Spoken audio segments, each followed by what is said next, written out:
নমস্কার বন্ধুরা, test best রেসিপিতে সবাইকে স্বাগত। আজকে শেয়ার করব একদম কম তেল মশলায় তৈরি ভেন্ডির একটা রেসিপি। যারা অল্প তেল মশলায় রান্না খেতে পছন্দ করেন, এইভাবে ভেন্ডি বানিয়ে নিয়ে কিন্তু রুটি বা ভাতের সাথে একবার খেয়ে দেখতে পারেন। তাহলে চলুন রেসিপিটা দেখে নেওয়া যাক। ভেন্ডি রান্না করার জন্য সবার প্রথমে তেল গরম করে নিতে হবে। আর প্রথমেই বলেছি, রান্নাটা কিন্তু খুব কম তেল আর মশলাতে করে নেওয়া যায়। খুব বেশি তেল বা মশলা কোনোটাই কিন্তু এই রান্নায় দেওয়ার প্রয়োজন নেই। তো আমি খুব ভালো করে তেলটাকে গরম করে নিয়েছি। আর এখানে 150 গ্রাম মতন ভেন্ডি আমি কেটে নিয়েছি। ভেন্ডিগুলো যেহেতু ছোট, তাই ভেন্ডিগুলোকে কিন্তু আমি গোটা গোটায় রেখেছি। আর দুটো একটা একটু বড় ছিল, সেগুলোকে মাঝখান থেকে কেটে দুখণ্ড করে নিয়েছি। আর ভেন্ডি কেটে নেওয়ার আগে ভালো করে ধুয়ে নিয়ে খুব ভালো করে কিন্তু জলটাকে মুছে নিতে হবে। তারপর দুটো দিক একটু করে কেটে বাদ দিয়ে নিয়ে এবার রান্নায় ব্যবহার করতে হবে। আর ভেন্ডির মধ্যে জল থেকে গেলে কিন্তু ভেন্ডি ভালো করে ভাজা যায় না, একটা লোদলোদে ভাব হয়ে যায়। ভেন্ডি কিন্তু ভাজতে গেলে কড়াইয়ের গায়ে আটকে যায়, একটা চিপচিপে ভাব হয়ে যায়। তো মিনিট 3-4 ভেন্ডিগুলোকে ভেজে নিয়েছি। এবার এর মধ্যে সামান্য করে লবণ দিয়ে ভেন্ডিগুলোকে আরও মিনিট 2 ভেজে নেব। প্রথমেই যদি লবণ দিয়ে দেওয়া হতো তাহলে কিন্তু ভেন্ডি থেকে জল ছাড়তো, আর ভেন্ডি থেকে যে একটা লোদ ভাব সেটা কিন্তু হয়ে কড়াইয়ের গায়ে ভেন্ডিটা আটকে যায়, ভালো করে কিন্তু ভেন্ডিটাকে ভেজে নেওয়া যায় না। তো আমি মোটামুটি 80% মতন কিন্তু ভেন্ডিগুলোকে ভেজে নিয়েছি, পুরোপুরি কিন্তু ভাজিনি। এবার ভেন্ডিগুলোকে তুলে নিলাম।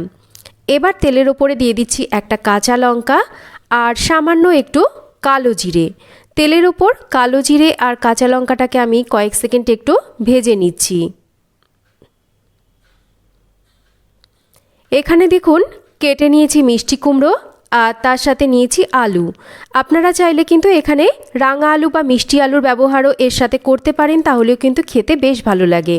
তো এবার মিষ্টি কুমড়ো আর আলুটাকে আমি একটু ভেজে নিচ্ছি।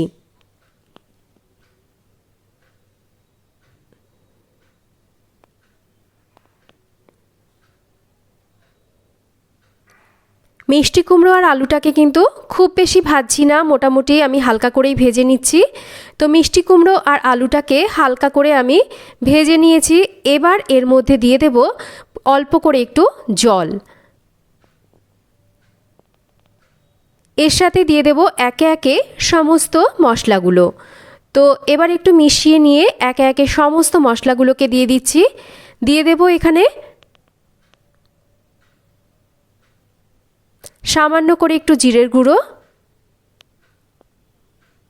আর তার সাথে দেব অল্প করে একটু হলুদ, স্বাদ মতন লবণ, তার সাথেই দেব 4 থেকে 5টা বেটে নেওয়া কাঁচা লঙ্কা। এই রান্নাটা কিন্তু পুরোপুরি কাঁচা লঙ্কাতে হবে, কোনো রকম গুঁড়ো লঙ্কা বা শুকনো লঙ্কার ব্যবহার এখানে নেই।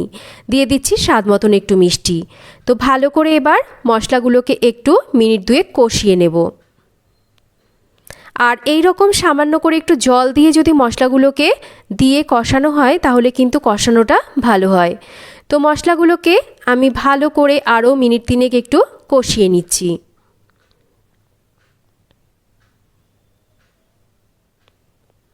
মোটামুটি এখানে আলু আর কুমড়োটা কিন্তু প্রায় সেদ্ধই হয়ে এসছে, মশলাও ভালোভাবে কষানো হয়ে গেছে। এবার ভেজে নেওয়া ভেন্ডি বা ঢ্যাঁড়সগুলোকে দিয়ে আবারও একটু মশলার সাথে মিনিট 2 কষিয়ে নিচ্ছি।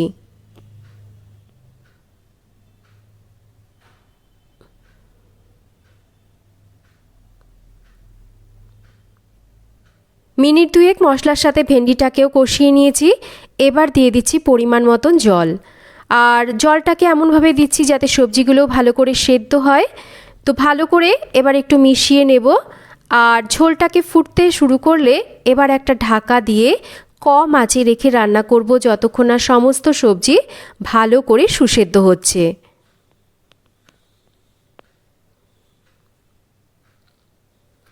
5 থেকে 6 মিনিট মতন আমি ঢাকা দিয়ে রান্না করে নিয়েছি। 5-6 মিনিট পর ঢাকাটাকে সরিয়ে নিচ্ছি আর চেক করে নিচ্ছি সবজিগুলো ভালো করে সেদ্ধ হয়েছে কিনা। তো এখানে আলু, কুমড়ো, ভেন্ডি সমস্ত সবজি কিন্তু খুব ভালো করে সেদ্ধ হয়ে গেছে। তো আর ঢাকা দিয়ে রান্না করার প্রয়োজন নেই। এইভাবেই ঢাকা খোলা অবস্থায় আরও 2 থেকে 3 মিনিট রান্না করে নেব, ঝোলটাকে আর একটু টানিয়ে নেব। তো ঝোলটা বেশ একটু গামাকো হবে, তো আমি এখানে একটু ঝোল অবস্থাতেই রাখছি। আপনারা চাইলে কিন্তু ঝোলটাকে আরও একটু কমিয়ে নিতে পারেন। এইভাবে একবার আপনারা ভেন্ডি বা ঢ্যাঁড়স রান্না করে খেয়ে দেখুন, গরম ভাত বা রুটির সাথে খেতে কিন্তু অপূর্ব লাগে। রেসিপি কেমন লাগলো জানাবেন, ভালো লাগলে একটা লাইক করবেন, শেয়ার করবেন, চ্যানেল সাবস্ক্রাইব করা না থাকলে চ্যানেলটাকে সাবস্ক্রাইব করবেন। সবাই ভালো থাকবেন, আবার ফিরে আসবো নতুন কোনো